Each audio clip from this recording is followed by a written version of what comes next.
Hello, hello. Hello, hello. Good morning, good afternoon, good evening, wherever you are in the world. Billy says hello. Huh, she's a good girl. She's been wanting to do an episode and I've been busy. Huh, Billy? We finally got here.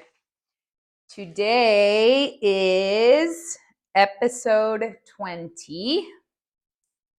And I have so much going on this week. It's a really busy week in our family, a busy 3 weeks because we have 3 birthdays in a row. Tomorrow is Jonah's birthday, and then 1 week later is AJ, my husband's birthday, and then exactly a week after that is my son Anthony's birthday. So we have a lot going on, and today I'm going to celebrate my sister Bryn's birthday. We're going to lunch together. So much going on. I just got done with a nice walk with my son Jonah. He is so amazing, and he turns 15 tomorrow. It's really hard to believe that he's going to be 15 years old. I was just expressing to him before I came in here that 14 is such a difficult year for, it seems like, for everyone. Out of all 7 of our children, 6 of them have been 14 now. And it has proven to be a really difficult year for everybody in our family. And 14 was one of the most difficult, depressing years of my entire life. And I just can't even believe how much Jonah has had to go through in this year. One of the absolute most difficult experiences of this existence he has endured this year in an already difficult time in somebody's life. And he is just such a bright light. He is so strong, such an encourager in our family. He brings so much laughter and color and joy into our life. And I am amazed, absolutely amazed by him every single day. And I love him so much. So it'll be really fun to celebrate his birthday, his 15th birthday tomorrow. Makes me emotional to think about. Sorry, I always get emotional thinking about my babies getting older. Didn't expect to get emotional today. You are so sweet, and you bring me so much love and joy. All right, episode 20. Let's do it, Billy. I've had so many things on my mind. I have wanted to record more episodes, but life is just busy right now. And so I've got to give myself grace. And also, I've got to set some boundaries with my life so that I can carve out this time to record the show, because it's really important for me to get 100 episodes in before the end of this year. I am absolutely determined, and we are behind schedule, aren't we, Billy? So we gotta step it up. It's time to step it up, huh? Today, there are lots of things that I wanted to talk about. And I think I actually want to just start by talking about the ego. It's something that I've been thinking about a lot, and Jonah and I were just having a really good discussion about the ego. And so I wanted to start there. There are a few parts of this book that talk specifically about the things that have been on my heart. This is A New Earth by Eckhart Tolle. This is my favorite book of all time. I have read it many, many times, and I love it so much. I'm so grateful for the clarity this book has helped me gain in my own life. And I was telling Jonah, I was explaining the ego as our protective mechanisms, the parts of our thinking and our emotions that are trying to keep us safe in any moment. So, for instance, we if our thoughts are jumping to conclusions and those conclusions are negative, oftentimes we just instinctively believe the thoughts that we tell ourselves, and that creates emotions inside of us. And we live in this reality that is not even real because our thoughts are going on overdrive and negativity, trying to keep us safe. For instance, say this is the example I gave to Jonah.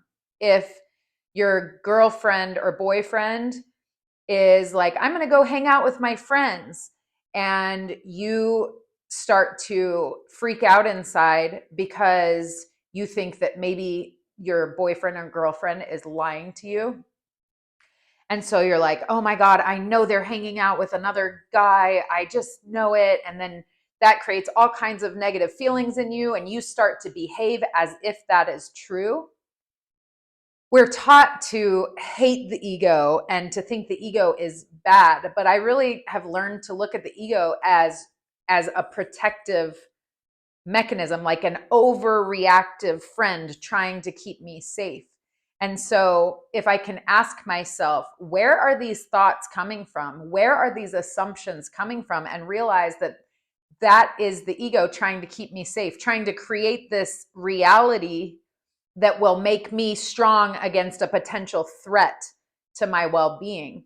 And so if we can pause and pull back from our automatic thoughts that are often just not even telling us the truth, we can start to really free up some energy in our lives. We can start to have some relief and some peace and some harmony in our being. And we can start to live in what is very real, which is a lot of beauty and joy and peace and truth and abundance, and start to get rid of all of these negative thoughts that just absolutely cause so many problems in our life. So Eckhart Tolle says it better than I can. Let me wipe my nose. My allergies have been a little bit more active lately than normal. Usually I don't even have allergies anymore since going vegan. It's been amazing. I've had terrible allergies my whole life, and I barely have them at all anymore. But the last few weeks, it's been kind of crazy out here in Arizona. All right. So first he says, most people are so completely identified with the voice in the head, the incessant stream of involuntary and compulsive thinking, and the emotions that accompany it, that we may describe them as being possessed by their mind. As long as you are completely unaware of this, you take the thinker to be who you are. This is the egoic mind. We call it egoic because there is a sense of self or I, ego, in every thought, every memory, every interpretation, opinion, viewpoint, reaction, emotion. This is unconsciousness, spiritually speaking. Your thinking, the content of your mind, is of course conditioned by the past, your upbringing, culture, family background, and so on. The central core of all your mind activities consists of certain repetitive and persistent thoughts, emotions, and reactive patterns that you identify with most strongly. This entity is the ego itself. So like in the example of your partner saying they have made other plans and your mind starts spinning out of control, the reason that that might be happening is maybe in your childhood, you saw men cheating on women or women cheating on men, partners cheating on partners, gender doesn't matter. And that has caused fear in you. And so your overreactive mind is going to tell you that if your partner has other plans, they must be cheating on you too. And so if we can pull back from our thoughts and create a little bit of space between us and our thoughts, we can recognize, oh, this thought has a root that is deep. And as soon as I can recognize that root, I can start to work with it and start to pull back and take my power back from that trauma or that programming or whatever is in us that is causing these egoic thoughts to take place. Another example might be in religion. You know, it's like the ego creates a separation when everything is one. The ego wants to create an I and a you, and I am right and you are wrong. And so religion is a prime example of we are right and you are wrong, and in justifying terrible behavior like burning people at the stakes and all kinds of crazy stuff in our history as a result of religion saying we have the truth and you are wrong. And so when we have that separation and we are living in this space of safety and I'm better than other people, instead of I am literally connected to other people and everybody is a reflection of how I feel about myself and everything is one, then it starts to cause lots of problems in our lives. So yeah, religion is a major part of that and causes our personal egos to kind of get out of control. Let's see what else. He says the truth is inseparable from who you are. Yes, you are the truth. If you look for it elsewhere, you will be deceived every time. The very being that you are is truth. Jesus tried to convey that when he said, I am the way and the truth and the life. These words uttered by Jesus are one of the most powerful and direct pointers to the truth, if understood correctly. If misinterpreted, however, they become a great obstacle. Jesus speaks of the innermost, I am, the essence identity of every man and woman, every life form, in fact. He speaks of the life that you are. Some Christian mystics have called it the Christ within. Buddhists call it your Buddha nature. For Hindus, it is Atman, the indwelling God. When you are in touch with that dimension within yourself, and being in touch with it is your natural state, not some miraculous achievement, all your actions and relationships will reflect the oneness with all life that you sense deep within. I absolutely love that he says that the truth is our natural state. Being in tune with the oneness of everything, that you are the way, the truth, and the life, is our natural state, is not some miraculous achievement. Just like I said in a previous episode, we're not necessarily raising our vibration.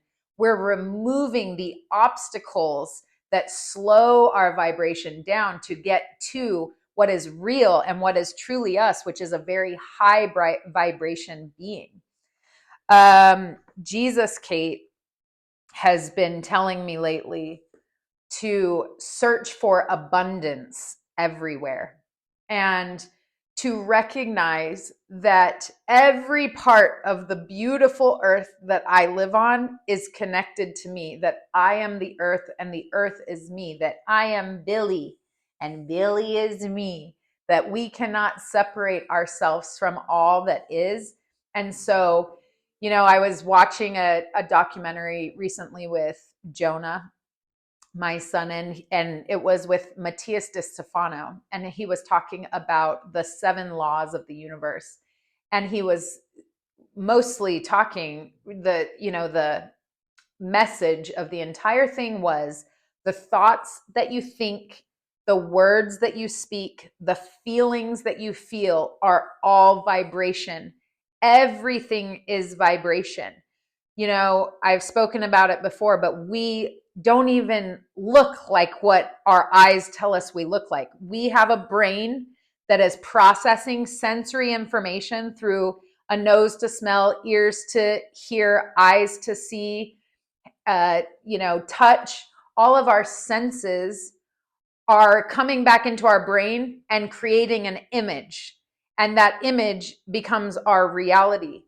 But everything is vibration and everything is cause and effect. So if we are putting out the vibration of negative thoughts and separation and I am right and you are wrong, that negativity and that separation is going to come back to us, and we are going to continue to feel isolated from the world. We are going to feel disempowered, and we are going to feel separate from all that is. But when we can look out and see the abundance everywhere and realize that we are the abundance, it can change everything. Which brings me to what Melody Beattie talked about for today. She talked about changing your perspective, because the ego cannot survive when we are in gratitude and when we are in a oneness mindset. When we see others as a part of ourselves, we don't want to be mean, we don't want to be hateful, we don't even want to be right and then be wrong. We are in harmony and peace with all that is. So changing your perspective and learning to become more aware of our egoic mind and our thoughts that we think, so that we can start to be more intentional about really being creators, divine creators, we will be so much more happy, so much more at peace, so much more powerful in our lives. Melody Beattie says, we often need to change our position so that we can see things differently. We don't have to make a dramatic change. We just need to move around a little. Perhaps an unresolved issue is blocking our vision, blocking us from seeing the beauty that's there. Maybe a bit of anger or self-contempt is interfering with our vision. Maybe the changes we need to make are minor, but less than we thought. Maybe we simply need to look at whatever we are viewing without fear, to change our mood and see it with the eyes of love. The ego is made of fear. We are all programmed to be fearful, fearful of being rejected, fearful of being abandoned, fearful of being broke or hungry, fearful all the time. And so when we can recognize that fear programming and start to work with it and change our position and our perspective, it can change everything. Just a little bit of movement, a little bit different perspective can start to change everything. It creates an opening that will continue to grow. She says, take a break, move around, learn to change your perspective. Maybe you don't need to change what you're looking at. You just need to change where you stand. So Jesus Kate's been reminding me so much about changing my perspective. I get to start to become a little bit more negative when I get really stressed out. And these last few weeks have been very busy and stressful. And so it's taken a lot of real focus to remain positive. And I've had up moments and down moments for sure. And so she keeps whispering to me, find the abundance everywhere. And so when I'm driving, instead of being in my egoic mind and thinking silly thoughts about all the stressful things or what I don't have or what I want, if I'm thinking about what I want, those are the waves that are going to come back. I'll just continue to be wanting. It's a lack mindset to be like, I wish I had this, I wish I had that. You'll just continue wishing forever without receiving. You have to literally become the vibration that you want to receive. So if I'm driving, instead of thinking those thoughts, I'm looking at the trees. There are trees everywhere when you drive. Countless leaves just growing and, endlessly. Flowers on trees, the clouds in the sky, if it's raining. Oh, what abundance of nature.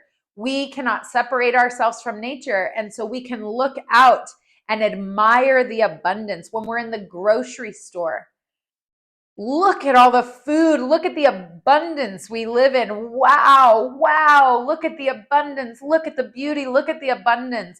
When we're in the shower, instead of ruminating on all our thoughts and what we have to do in the day and I don't have this, I don't have that, I wish this was different. Pause, pull back, and focus on the abundance of water pouring down on you. Wow, how abundant, how beautiful, abundance. And that will start to bring more abundance into your life because you are on that abundance wavelength. So I've been using a mantra. What is it? I've been saying it a lot the last couple of days since Jesus Kate. I say, look at the abundance, look at the beauty. Look at the abundance, look at the beauty. beauty everywhere, abundance everywhere, because it's true. You can look at the hairs on your head and realize that no matter how many times I shave my head, it just continues to grow. Wow, just abundance, abundance everywhere. Our cells constantly regenerating themselves. Everything on this planet is so beautiful and abundant.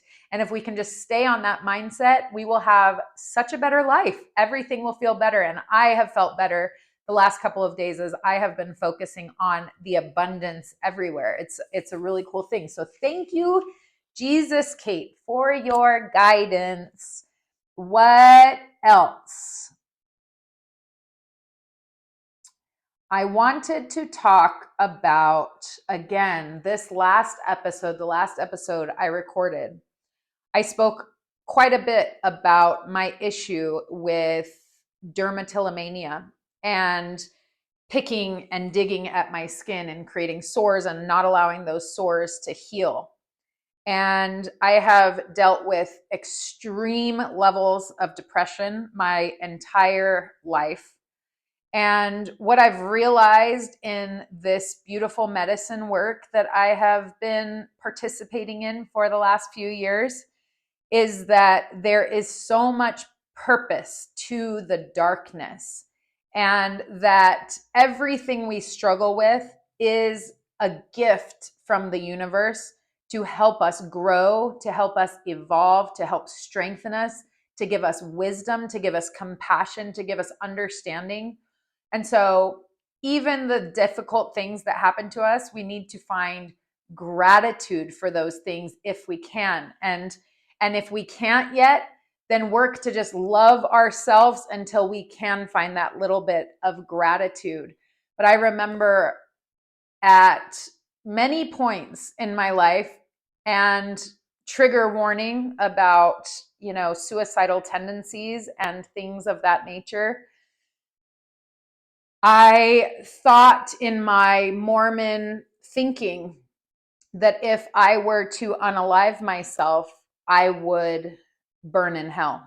That if you unalive yourself, your punishment is to go to this place of fire and brimstone and just absolute torture. And so I was absolutely terrified of going to hell. But as I mentioned in previous episodes, since I can remember, I have been wanting to leave this body. I have never felt comfortable in this body, and I have always felt out of place here. And I have always been deeply depressed, and there was a ton of trauma in my childhood that caused me all kinds of major issues, including dermatillomania. And so it felt crushing and overwhelming. And I got to a point many times where I felt like even fire and brimstone and eternal torture would be better than the hell I was living on earth. And so I attempted to unalive myself multiple times in my life. And that is a horrible thing to talk about. And at the same time, I want you to not feel alone if this is something that you are struggling with, because that fear of hell and fire and brimstone wasn't a protector for me to not do it, because the existence I was living in my mind and in my body was worse than any hell that I could imagine.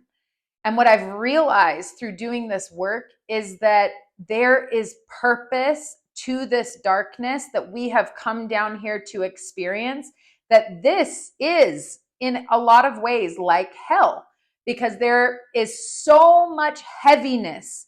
This reality vibrates at a much slower frequency than the spirit realms, which are very high vibration. We come down here and we feel the weight of it all, and we have a forgetfulness of our divine, beautiful, amazing being. And there is purpose to that, because every single darkness that we shed our light on, that we enlighten within ourselves, that we turn into wisdom and turn into strength for ourselves expands us and grows us. And at the end of the day, what we are is a beautiful, beautiful divine consciousness, an expression of creation, divine creation. And so when we can shine the light that we are on the dark places that we've come down here to experience, that expands us and makes us grow and evolve. And we are like an intelligence that always wants to grow and evolve and to become stronger and smarter and more intelligent and to experience ourselves in different ways. And so this 3D existence is one way that we can do that, to experience ourselves as a God in a different way. So let's see, what do I want to really express about this? What I want to express is that every single part of the difficulty that we live is a blessing in my perspective now. Everything that I have endured in my life has now strengthened and grown me. And, you know, a lot of spiritual people will talk about demons and dark entities and, you know, like negative entities, and try to create fear around those. And, oh, a negative entity has attached itself to me. I look at ourselves as pure light. And so light is always capable of casting out the darkness. I think of our light as powerful as if you were in a huge hangar or warehouse and it was absolutely pitch black in there, and you turned on the tiniest flashlight. That flashlight would illuminate a huge part, if not all, of that very huge dark room or building. Our light is always more powerful than the darkness. So there is never a reason to fear dark entities or the darkness in any way, because we are more powerful than any darkness. I think in the Bible, you know, Jesus casts out, or some like, get thee behind me, Satan, or whatever. And that's as easy as it is we can just cast things out that are dark with our consciousness, with our intention. We are much more powerful than anything dark. And the darkness is also part of the purpose. We have created all of this. Just like we cannot separate ourselves from all that is, we cannot separate the darkness from all that is as well. It's all purposeful, and it's all meant to actually help us and make us better. So when we think about, you know, the traditional story of Satan being cast out and now he's trying to destroy everything, I just don't look at it that way at all anymore. I look at it all as a beautiful part of this existence, a purposeful part of this existence. And our journey here, in my opinion, according to the experiences I have, our purpose here is to experience the darkness so that we can bring light to it and expand ourselves. So there is no reason to be afraid. Fear is the enemy, and we have to make fear our friend if we want to, you know, learn to take our power back from fear. So I hope that's helpful. I ramble a lot. I'm doing my best. I have so much going on today. But I was just determined to get in here and talk about the things that are on my heart.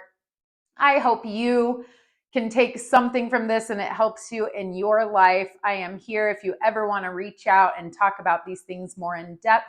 I love you. Billy loves you. She's being lazy over here. And Jesus Kate loves you. And I hope you have a wonderful day, evening, morning, whatever you are, wherever you are. I wish you all the best. And remember, look for the abundance everywhere. Change your vibration, change your thoughts, which will change the chemicals produced in your body, will change your feelings, and you will start to see more abundance show up in your life. If you are thinking about abundance, that abundance is going to show up in your life. So, love you all. Take care. Namaste.